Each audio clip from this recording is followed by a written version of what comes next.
there, welcome back to my channel. My name is Shelby and today I'm doing my weekly reading wrap up from August 12th to the 18th. In the past week I read a total of 8 books, mostly thrillers and romance, and I did read a couple of arcs. I will link all these books down below and let's hop right into it. The first book I have to talk about is The Locker Room by Megan Quinn, and this is a college rom-com, and I was so excited to read this because I heard Chandler Ainsley talking about it and she enjoyed it, so I had to pick it up right away and I really did enjoy it. It is about a girl named Emery who is new to her university. She came in as a junior and she goes to this party, like a frat party or something, the first night, and she ends up waking up in a guy's bed. And they didn't hook up or anything, but it's a really awkward situation and she hopes to never see him again. The next day she goes to her first day of classes and she runs into this stranger in her class and he recognizes her. His name is Knox and he's pretty well known around campus, and he definitely has his eye on Emery and they strike up this friendship and they really like to hang out together. He's really funny and their banter is just really cute. Emery and Knox start to develop feelings for each other, but before Emery agrees to date Knox, she says if they ever break up they have to remain friends because in her last relationship they didn't and it really broke her heart. And so she said above all, friends first, and they end up dating, but of course things get a little complicated and they aren't sure they can keep their promise to one another. And I really enjoyed this. It was a really great college romance. The only thing I didn't enjoy was that there was a huge time jump, about 8 years towards the end of the novel where they are not together. And I didn't love that. I mean, 1 year maybe would seem realistic, but falling in love and staying in love with someone for 8 years when you haven't seen each other for that long doesn't seem really realistic, but I still really enjoyed it and I ended up giving it 4 stars. The next book I have to talk about is The Kept Woman by Karen Slaughter. This is the 8th book in the Will Trent series, and this follows an investigation where a retired police officer is found dead in this club of a known criminal. Because the victim is a retired cop, they call in the GBI and Will Trent, and they're doing the scene, and they notice a ton of blood, but none of it was coming from the victim, and they notice the gun there belonged to Will's estranged wife. And he has been trying to rid her for years and she keeps coming back into his life somehow, and now she is wrapped up in this investigation and he's curious if she's even alive. Does that blood belong to his estranged wife Angie? Who does it belong to and what happened to this cop? And I don't really want to go too much from there. And if I talk about the characters that are recurring in the series, I would give away information about the relationships. But basically we're following the same characters that we do every single book, and we're following this new investigation. And I enjoyed it. I thought it was pretty lengthy and pretty wordy. I think it was 400 something pages. Yeah, like over 450 pages, so it was a little long-winded for me, but I still did enjoy it and I gave it 3.5 stars. The next book that I read is Junk Mail by Kendall Ryan, and this is a really fun and flirty office romance. It follows a guy named Josh who is talking to a girl on a dating site, and she gives him her number and she says, send me a dirty picture, and he sends this dirty picture to this number that he's never texted before, and it turns out she gave him a wrong number, and so he sends it to a stranger, and the person who receives it is a woman named Peyton, and the two of them start this little banter back and forth because of this exchange, and they never think they'll talk again. But the next day Josh walks into work, into his meeting, and his brand new client is none other than Peyton, and you can imagine it is a really funny encounter, and the two of them are really attracted to each other, and I really liked their banter back and forth, and everything kind of goes from there. They're trying to balance what to do because they are working together. It's definitely this work and play balance, and of course there's going to be sacrifice involved because you can't have it all. This one was so fun. I just love Kendall Ryan's writing. She writes such easy romances that are so easy to consume. They're really quick and they're not too serious.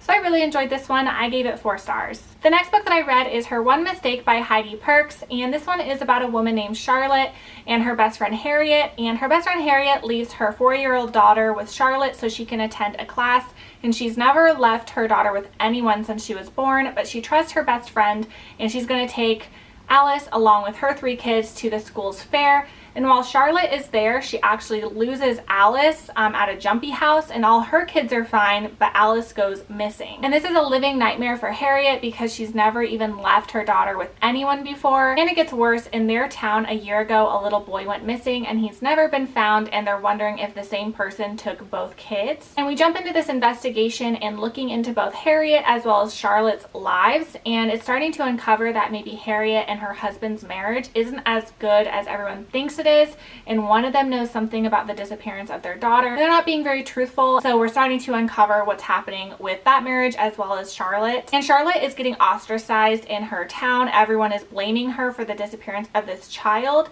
and so it's really ruining her life. I found this one to be really, really good, and I gave it 4 stars. The next book that I read is The Wedding Party by Jasmine Guillory. This is the 3rd book in the Wedding Date series, and this follows 2 people named Theo and Maddie, and they are both best friends with a girl named Alexa.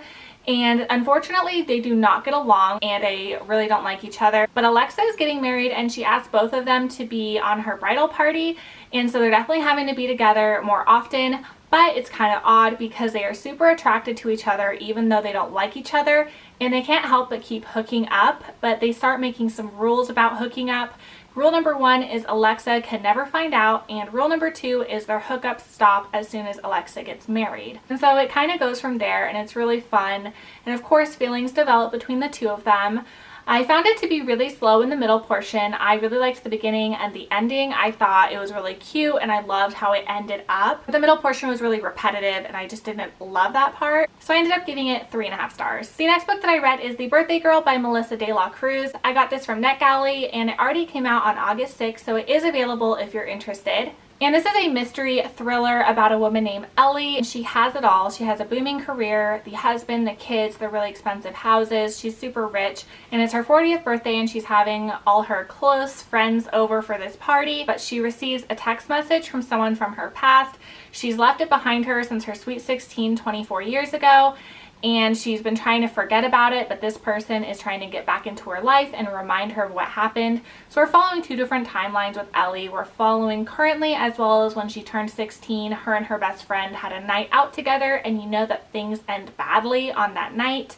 And you're going back and forth in perspectives, basically putting the pieces together on both timelines. I didn't love this one. I really didn't like Ellie as a character. She was probably one of the worst characters I've read. She made a lot of really insensitive comments about sexual orientation and transgendered people, and I thought that was really distasteful, and I don't really know why the author included that. I don't want to say particulars, but if you read it, you probably know what I'm talking about. And I just found it to be in bad taste, and so I ended up giving this one 2.5 stars. The next book that I read is All We Ever Wanted by Emily Giffin. I actually read this for the Weeby Bookin' Book Club on Facebook. This is one of their reads for August, and so I wanted to get it done before the discussion at the end of the month. And so I'm really happy I got to it. It is a little bit different than Emily Giffin's normal writing. She normally writes romance and chick lit kind of books, and this one is definitely a more serious contemporary, kind of like Jodi Picoult. And this follows 2 characters named Lila and Finch. They're both at this same prep school and they're at a party, and things get out of hand and some photos are taken of Lila while she is passed out in one of the rooms. And it turns out that it was supposedly Finch who took the photos, and he captioned it with something really racist because Lila is biracial and he poked fun at her race. So everyone sees these photos. It gets leaked to everyone, and it gets leaked to the parents, it gets leaked to all the students, and both of the parents of these kids are really appalled. So Lila's dad, Tom, he wants justice. He wants Finch to pay for what he did. And Finch's mom, Nina, is really worried that her son would do something like this, that she raised a son like this, and she's really worried Finch is becoming like his father. And so we're following these 2 different families and how they react to these situations. I was expecting to be more emotionally impacted, but I just wasn't. I feel like it was the author pushing her opinions on me and telling me what to think rather than me come to my own conclusion, which isn't my favorite. So I ended up giving this one 3 stars. The last book that I read is The Deal by Elle Kennedy, and this is the first book in the Off-Campus series. Everyone has been telling me for months to read this book, and I've had it on my Kindle for a long time, and I finally picked it up. This is a new adult college romance about a girl named Hannah, and she's had a crush on a guy named Justin at her school ever since she got there. He is like the head guy on the football team,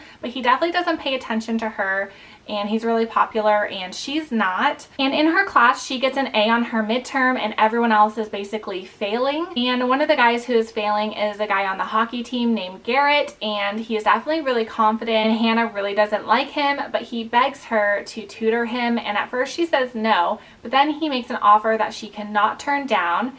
He says that he will fake date her to make Justin jealous if she tutors him. So they make this deal and they decide to be fake dating while she tutors him in the hopes that she will win over Justin. And this one was really good. They both have some baggage from their past and they tackle it during this, and I really liked their relationship. I didn't love the book up until the 50% mark. I was feeling a little disconnected from it. I felt like it just had a lot of petty college drama and just like any other college novel. But after the halfway mark, it definitely picked up, and I really enjoyed the romance between the two of them and how they tackled the conflicts, and I loved the ending, so I ended up giving this one 4 stars. So those are all the books that I ended up reading this week. I would love to hear if you've read any of them and if you liked them. I will link them all down below, and I will see you guys on my next one. Bye!